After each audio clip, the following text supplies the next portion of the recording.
안녕하세요. 사랑하는 세조님들, 여러분의 심리 멘토 박승입니다. 자, 저를 보시는 많은 분들이 항상 저를 좀 이렇게 대단하게 여기시는 어떤 부분들이 몇 개 있어요. 첫 번째는 젊은 나이 때, 20대 때 없는 걸 만들어서 이렇게 진행해 왔다. 그리고 또 하나는 그걸 잠깐 한 것이 아니라 17년이라는 그 오랜 기간 동안에 쭉 계속 한 그 부분도 참 대단하다 여기시는 분들도 많은 것 같고, 또 제 센터로 교육을 받으러 오시는 분들이 제가 강의할 때 최소 한 5시간에서 6시간 혹은 많게는 10시간 넘게도 계속 이렇게 쉬지 않고 연속적으로 강의를 하니까 어떻게 이렇게 쉬지도 않고 열심히 할 수 있는가 오랫동안, 이런 부분에 관해서 저한테 굉장히 비법이 뭐냐 이런 식으로 물어보시는 분들이 참 많으신데, 자, 그래서 오늘은 제가 왜 오랜 시간 남달리 더 많은 시간을 집중해서 열중해서 제 일을 잘 할 수 있는가 여러분들에게 좀 설명을 해 드릴까 합니다. 이게 굉장히 많이 도움이 되실 거고요. 혹시 한 번에 좀 이해가 바로 안 오실 수 있으니까 여러 번 반복하셔서 이해를 해 주신다면 자신이 하시는 일에 더 열중해서 더 몰입해서 분명히 하실 수 있을 것입니다. 자, 첫 번째로 좀 말씀드리고 싶은 것이 있는데, 제가 아주 어린 나이 때부터 저희 아버지께 이런 말씀을 굉장히 많이 듣고 컸습니다. 그 말씀이란, 고통이 꼭 나쁜 것만은 아니다. 네가 고통 느끼는 것은 너가 살아있다는 증거이다. 이런 얘기를 정말 수시로 많이 좀 들었던 것 같습니다. 제가 아프다고 할 때마다 아버지께서 그런 말씀을 좀 간간히 섞어서 여러 번 해주셨어요. 그래서 저는 참 이게 멋있는 말이라고 생각하게 됐는데, 내가 아플 때, 고통받고 있을 때도 그걸 짜증을 낼 것이 아니다라는 것을 좀 일찍부터 좀 깨달은 거죠. 그러니까 내가 어떤 상처가 나거나 어디가 아플 때도 이게 내가 살아있어서 느끼는 어떤 감정이고 어떤 그런 부분이다 라고 제가 마음을 이렇게 받아들임으로써 고통을 이렇게 일부러 받아들이는 거예요. 나의 어떤 그 같이 살아가야 되는 그런 어떤 그 감정, 존재, 이런 걸로 보면서 좀 포용을 하는 그런 삶을 살아왔던 것 같습니다. 그래서 제가 항상 또 고통을 느끼고 어떤 힘들 때, 통증을 느끼고 이럴 때마다 항상 거기서 좀 얻은 게 무엇인가, 내가 아픈 것 자체보다는 내가 여기서 얻은 것이 무엇인가를 계속 집중을 해서 그쪽에 집중하다 보니까 또 그 사이에 고통이 좀 사라져요. 제가 집중할 거 집중하다 보니까 고통도 점점 더 사그러지고 이내 수그러드는 이런 것까지 이렇게 느낄 수 있었고, 그래서 고통이라는 것을 좀 굉장히 받아들인 삶을 살았다고 할까요? 그래서 제가 좀 남들보다 고통을 즐기는 차원으로까지 좀 간 것 같습니다. 그러니까 내가 열심히 하다가도 힘들면 이건 내가 살아있는 거고 내가 열심히 살고 있다는 증거가 되고, 오히려 더 힘들려고 좀 노력하는, 약간 변태 같다고 생각하지 말아주시고요. 그런 식으로 제가 이렇게 받아들임으로써 지금까지 더 많은 발전을 이뤄왔던 것 같아요. 그래서 지금은 남들보다 훨씬 더 고통을 잘 참는 존재로 살아갑니다. 정말로 웬만큼 아파서는 제가 내색도 안 해요.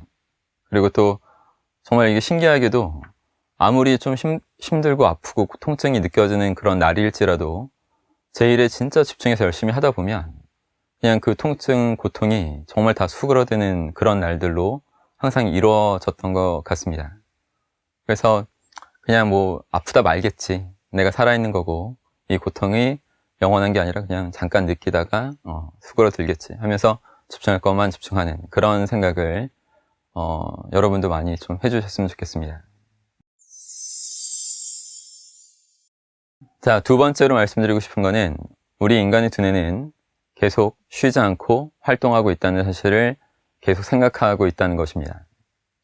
여러분, 우리 인간의 육체는 반드시 좀 휴식이 필요해요. 그렇지 않으면 분명히 큰 문제가 생깁니다. 하지만 정신은 다른 거예요. 우리 두뇌는 쉬지 않아요. 계속 활동하고 있는 것입니다. 자, 그리고 어렸을 때부터 저는 최면이라는 것을 이렇게 공부하고 계속 연구한 사람으로서 최면을 통해서도 이런 부분, 우리 두뇌는 쉬지 않고 있다는 것을 굉장히 크게 느낄 수 있었습니다. 몇 가지 좀 설명을 드리자면, 여러분 지하철에서 여러분도 경험 있으실 거예요, 분명히. 잠을 자고 있었어요. 너무 피곤해서 앉아서 잠을 자다가 왠지 눈을 떠야 될 것 같은 느낌이 딱 들었는데 눈을 딱 떴더니 자신이 내려야 될 역에서 딱 내리신 적 있죠. 저도 몇 번 있었고요. 근데 그때 어떤 상황이었냐면 우리 의식적인 차원에서는 모든 걸 놓은 거예요. 그냥 잠을 자는 것처럼 돼 있었지만 우리 두뇌 그 무의식적인 부분 파트에서는 계속 어떤 역으로 가는지 목적지에 해당하는 그것을 계속 생각하면서 갔다는 거죠, 무의식이. 그래서 내가 내릴 역이 딱 됐을 때 그 소리를 듣는 순간에 바로 이제 의식에 바톤 터치를 해줌으로써 다시 딱 내려야 될 역에서 여러분이 잘 내리신 겁니다. 그러니까 우리의 무의식은 뭐 쉬지 않는다 이거죠. 그 무의식을 관장하는 그 두뇌의 영역은 쉬는 적이 없다. 또 다른 어떤 사례를 말씀드리면 좋은 부모님들이 어린아이들 이렇게 동화책 읽어주면서 잠을 재우시잖아요. 그때 아이가 잠을 자는 걸 확인하신 다음에 한 5분에서 10분 정도 아이가 알아들을 수 있는 단어 수준으로 좋은 암시, 긍정적인 암시들을 남겨준 거예요. 그 효과가 있었을까요? 네, 엄청나게 효과가 있었습니다. 가령 뭐 아토피 피부도 좀 더 개선되는 것도 보여줬고, 심지어 또 아이들 어떤 생활 태도 패턴 이런 것들이 더 바람직하게 그 암시대로 바뀐 것들을 확인할 수 있었어요. 참 놀랍죠. 그러니까 그 두뇌가 계속 쉬는 적이 없이 뭔가 이렇게 기능하고 있다는 부분들을 여러분도 좀 느끼실 수 있을 것입니다. 서브리미널 이펙트라는 것도 있는데, 가령 영화를 볼 때 이렇게 1초 동안 프레임들이 여러 개가 있는 거잖아요. 최소 35개, 뭐 60개, 뭐 이런 프레임들이 있어서 그게 동작으로 이렇게 보여지는 건데, 1초의 그 순식간에 지나갈 때 그 한 프레임, 그 짤막한 그 1초에 30몇 개 있는 프레임 중에 한 프레임을 코카콜라 사진 같은 걸로 이렇게 채우는 거예요. 그리고 영화를 사람들한테 보게 합니다. 그러면 사람들은 코카콜라를 본 걸 알 수 있을까요? 절대 모르죠. 순식간에 지나가서 절대 의식으로 본 것이 아닙니다. 하지만 영화가 다 끝난 다음에 사람들은 콜라를 막 사서 더 마시는 사람들이 훨씬 많았다고 해요. 그러니까 결국 이것도 무의식에선 계속 뭔가 보고 있는 거고, 그러니까 뭔가 우리 두뇌가 참 계속 쉬지 않고 무의식적인 영역에서 활동하고 있다는 것에 또 다른 증거가 될 것입니다. 자, 여러분 또 렘 수면이라는 것도 한번 들여보셨는지 모르겠는데, 우리가 잠잘 때 눈동자가 안구가 움직여요. 2-3시간마다 한 번씩 안구가 급속 운동을 합니다. Rapid Eye Movement라고 하는 이 렘 수면. 이때 2-3시간마다 이렇게 눈동자가 움직일 때, 그때 사람들은 혹시 깨어서 당신 지금 뭐 하고 있었냐고 하면 나는 꿈 꾸고 있었다, 어떤 꿈을 꾸고 있었다, 이런 얘기들을 하거든요, 보통. 그러니까 우리가 잠을 자고 있는 그 순간에도 우리 뇌의 일부는 분명히 쉬지 않고 뭐 꿈을 꾸게 하거나 여러 가지 그 기능들을 계속 하고 있는 그 사실을 저는 확실히 알았다는 거예요. 그래서 여러분, 우리가 잠을 잘 때도 이렇게 렘 수면도 있고 하는 거에서 우리가 좀 느낄 수 있는 거는, 우리가 잠을 자는 그 순간에서조차도 우리 두뇌의 일부는 절대 쉬지 않고 계속 어떤 작은 기능이라도 하고 있다는 그 사실입니다.